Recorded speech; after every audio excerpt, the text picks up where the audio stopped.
বিভিন্ন বিস্তারিত আলোচনা হাদিসের কিতাবের মধ্যে আছে।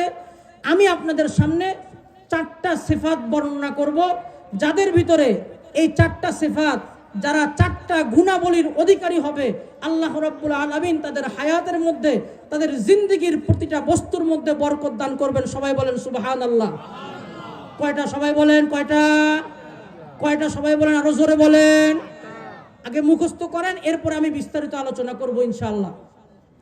সর্বপ্রথম নিজের জীবনে বরকত পাওয়ার জন্য 1 নাম্বার আল্লাহ রাব্বুল আলামিন বরকত দান করেন মুমিনিনদেরকে। নামগুলো আগে মুখস্থ করেন। 1 নাম্বার কি নাম? মুমিনিন। জোরে বলেন মুমিনিন। 2 নাম্বার মুত্তাকিন। 2 নাম্বার জোরে বলেন মুত্তাকিন। 3 নাম্বার মুস্তাগফিরিন। আরো জোরে বলেন মুস্তাগফিরিন। 4 নাম্বার আশ-শাকিরিন। কয়টা হলো? কয়টা হলো? 4টা। মুখস্থ করেন। 1 নাম্বার, যাদেরকে আল্লাহ রাব্বুল আলামিন বরকত দান করেন, প্রথম শ্রেণীর মানুষের নাম হলো মুমিনিন, যারা মুমিন, যারা আল্লাহ রাব্বুল আলামিনের উপরে ঈমান আনেছে। 2 নাম্বার, যারা মুত্তাকিন, যারা গুনার কাজ করেন।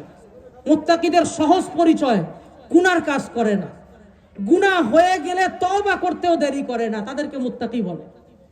3 নাম্বার মুস্তাগফিরিন, যারা আল্লাহ রাব্বুল আলামিনের কাছে খুব বেশি পরিমাণে তওবা করে, ইস্তেগফার করে, তাদেরকে আল্লাহ রাব্বুল আলামিন বরকত দান করেন। 4 নাম্বার হলো শাকিরিন, যারা খুব বেশি পরিমাণে আল্লাহ রাব্বুল আলামিনের শুকরিয়া আদায় করে, কৃতজ্ঞতা প্রকাশ করে, তাদেরকেও আল্লাহ রাব্বুল আলামিন বরকত দান করে। বলেন, কয় শ্রেণীর মানুষের নাম আপনারা জানলেন? বরকতময় কয় শ্রেণীর মানুষের নাম জানলেন? 4 শ্রেণীর। 1 নাম্বার কারা? মুমিনিন। এখন বিস্তারিত আলোচনা শুনেন। 1 নাম্বার হলো মুমিনিন, যারা আমার